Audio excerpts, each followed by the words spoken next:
श्री हरि विष्णु ओम नमः शिवाय। नमस्कार दोस्तों, मैं मीतू शुक्ला एसपीएम ब्लॉग में आप सभी का स्वागत करती हूं। आइए इस वीडियो के माध्यम से जानते हैं कि 2025 में आमल एकादशी का व्रत कब रखा जाएगा, किस शुभ मुहूर्त में इसका पारण किया जाएगा, क्योंकि ये आमल एकादशी को रंग भरी एकादशी भी कहा जाता है। धार्मिक मान्यताओं के अनुसार इसी दिन से कैलाश में विष्णु लोक में होली प्रारंभ हो जाती है। सबसे पहले विष्णु भगवान होली खेलने जाते हैं महादेव के यहाँ, इसलिए इस दिन को रंग भरी एकादशी के नाम से भी जाना जाता है। प्रिय दोस्तों, बने रहिए मेरे साथ मेरे वीडियो में। अगर मेरी वीडियो अच्छी लगती है तो वीडियो को लाइक करें, चैनल को सब्सक्राइब करें, बेल आइकन को प्रेस करें, जिससे मेरी वीडियो का न्यू नोटिफिकेशन सबसे पहले आप सभी के पास पहुँचे। प्रिय दोस्तों, जी हाँ, अगर मेरी वीडियो अच्छी लगे तो लाइक अवश्य करें। कमेंट बॉक्स में ओम नमो भगवते वासुदेवाय अवश्य लिखें, क्योंकि ये ओम नमो भगवते वासुदेवाय जो मंत्र है सो विष्णु भगवान का बीज मंत्र है। इसको ज़्यादा से ज़्यादा बोलने से, लिखने से विष्णु भगवान के साथ माँ लक्ष्मी की भी कृपा प्राप्त होती है। जो कामना लेकर के इस मंत्र को लिखा जाता है या बोला जाता है, उसको अवश्य ही विष्णु भगवान पूर्ण करते हैं। तो ये एक दिन नहीं, 2 दिन नहीं, ये त्रिदिवसीय व्रत होती है एकादशी का। इस व्रत का पालना 3 दिन तक करना होता है। ये आंवले का जो एकादशी है, इसको आमल एकादशी नाम क्यों पड़ा, तो संक्षेप में मैं एक कथा आप सबों को बता दूं कि इस एकादशी का आमल एकादशी नाम इसलिए पड़ा कि एक दिन माँ लक्ष्मी के मन में हुआ कि मैं विष्णु भगवान के साथ और महादेव के साथ एक ही साथ दोनों का पूजन करूं। और कहाँ पूजन करूं कि दोनों आदमी का, जो विष्णु भगवान है या महादेव हैं, दोनों का पूजन का फल मुझे प्राप्त हो। तो माँ लक्ष्मी के मन में अनायास ये बात आया कि आंवले की जड़ में विष्णु भगवान के साथ महादेव का भी निवास स्थान होता है। अगर आंवले की जड़ में महादेव के साथ विष्णु भगवान का पूजन किया जाए बेलपत्र से और तुलसी पत्र से, तो दोनों की कृपा एक ही पूजन में प्राप्त हो जाएगी और विष्णु भगवान प्रसन्न भी होते हैं उनके साथ, अगर महादेव की पूजा किया जाए। तो माँ लक्ष्मी ने बेलपत्र लिया यही रंग भरी एकादशी आमल एकादशी के दिन, और तुलसी पत्र लिया।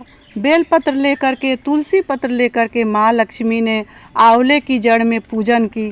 तत्काल उसी समय विष्णु भगवान प्रसन्न होकर के प्रकट हुए और बोले कि हे देवी, तुम किस कामना लेकर के ये पूजन की हो, मेरे साथ महादेव का भी पूजन की हो, मेरा पूजन की हो तुलसी पत्र से और महादेव का पूजन की हो बेल पत्र से। तत्क्षण महादेव भी प्रसन्न होकर के मुस्कुराते हुए प्रकट हुए, बोले कि हे माँ लक्ष्मी, हे विष्णु प्रिया, आपको क्या चाहिए? आपका पूजन से मैं बहुत ही प्रसन्न हूँ, आपको जो कामना है सो बताइए।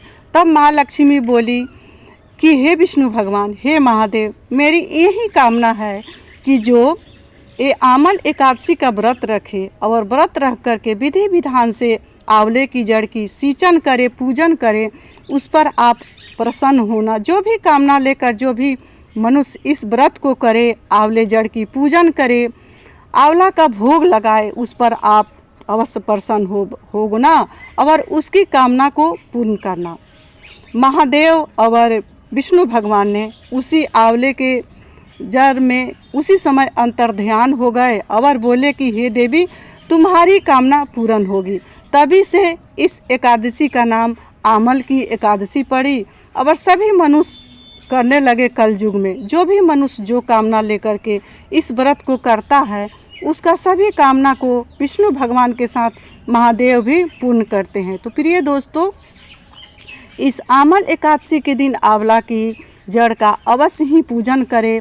आंवले की जड़ में दीपक जलाएं, क्योंकि एक तो सोमवार का दिन भी है महादेव का, और हो सके तो थोड़ी सी मिट्टी लेकर के वहाँ पर शिवलिंग बना करके महादेव का पूजन करे। एक बेलपत्री चढ़ावे, एक आंवले का फल चढ़ावे और विष्णु भगवान को तुलसी पत्र चढ़ा करके पूजन करे। इतना करने मात्र से महादेव के साथ विष्णु भगवान की भी कृपा प्राप्त होगी। दोनों ही प्रसन्न होंगे, साथ साथ पितृ भी प्रसन्न होंगे, क्योंकि आंवले के जड़ में 33 कोटि देवी देवता का वास होता है और विष्णु भगवान के साथ महादेव का भी ये आशीर्वाद है। तो प्रिय दोस्तों, उस दिन आंवले की जड़ का सिंचन पूजन अवश्य करें, इसे शुभ फलों की प्राप्ति होगी। जो भी कामना होगा सो महादेव अवश्य ही पूर्ण करेंगे। अब आइए जानते हैं कि इस व्रत को किस दिन रखना है, किस शुभ मुहूर्त में पारण करना है, अभिजीत मुहूर्त कब से कब तक है, द्वादशी तिथि का समापन कब से कब तक होगी। तो प्रिय दोस्तों, एकादशी तिथि का प्रारंभ 9 मार्च 2025 को सुबह 7:45 पर प्रारंभ होगी और एकादशी तिथि का समापन 10 मार्च 2025 को सुबह 7:44 पर समाप्त होगी। उदया तिथि में आमल एकादशी का व्रत 10 मार्च 2025 को रखा जाएगा। आमल एकादशी के दिन ब्रह्म मुहूर्त 4:59 से लेकर के 5:48 तक रहेगी। अभिजीत मुहूर्त 12:08 से 12:22 तक, विजय मुहूर्त 2:30 से 3:17 तक, गोधूली मुहूर्त शाम को 6:24 से लेकर के 6:49 तक रहेगी। अमृतकाल 6:12 से 7:52 तक, सर्वार्ध सिद्धि योग 6:36 से लेकर 12:51 तक, मध्यरात्रि। आमल एकादशी का पारण का शुभ मुहूर्त 11 मार्च 2025 को सुबह 6:34 से सुबह 8:13 तक रहेगा। हरिवासर का समय, क्योंकि ये एकादशी तिथि का जो समापन है सो 10 तारीख को ही हो जाएगी, इसलिए हरिवासर का जो समापन है सो सुबह 11 तारीख को सुबह में ही हो जाएगी। ये तिथि का समापन सुबह में 5:56 पर हो जाएगी और एकादशी तिथि का जो समापन के बाद जो द्वादशी तिथि है 11 तारीख को, वो सुबह 8:13 तक ही रहेगी। ये 11 तारीख के दिन जो द्वादशी तिथि है सो समाप्त हो जाएगी। उसके बाद त्रयोदशी तिथि लग जाएगी। इसीलिए सनातन धर्म में एकादशी तिथि का पारण द्वादशी तिथि में ही करना चाहिए। तो द्वादशी तिथि में अगर पारण करते हैं शुभ मुहूर्त में, तभी ही शुभ फल की प्राप्ति होती है। अब आइए जानते हैं कि पारण किन चीज़ों से करना होता है। तो सबसे पहले कोई जो व्रत होता है उसमें जैसे गाय का दूध, गाय का घी और गाय का दही, ये जो 3 चीज़ है उसी से पारण माघ से लेकर के चैत महीने तक किया जाता है। तो इसमें आप गाय का जो गौ माता है उनका घी ले ले या दही ले ले, उससे गंगाजल ले करके और थोड़ा सा उसमें तुलसी पत्र मिश्रित करके उस दिन पारण करें।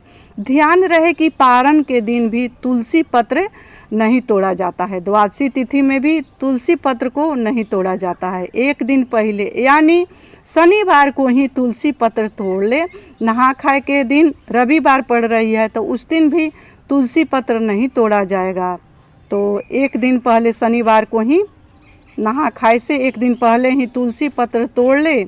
इन सब बातों का खास ध्यान रखते हुए अगर आप एकादशी का व्रत रखते हैं तो महादेव के साथ विष्णु भगवान की भी कृपा प्राप्त होगा और जो भी कामना लेके जो भी भक्त इस व्रत को करता है उसका आर्थिक, भौतिक, दैविक सभी तापों से महादेव विष्णु भगवान अवश्य निकालते हैं। तो प्रिय दोस्तों, इसी के साथ मैं अपने वाणी को महादेव संवरिया सरकार के चरणों में विराम दे रही हूँ। मिलती हूँ अगले वीडियो में, तब तक के लिए इतना ही। मेरे जितने भी व्यूवर्स हैं, सब्सक्राइबर हैं, उनको आमल एकादशी की, रंग भरी एकादशी की ढेरों सारे बधाइयाँ एवं शुभकामनाएँ।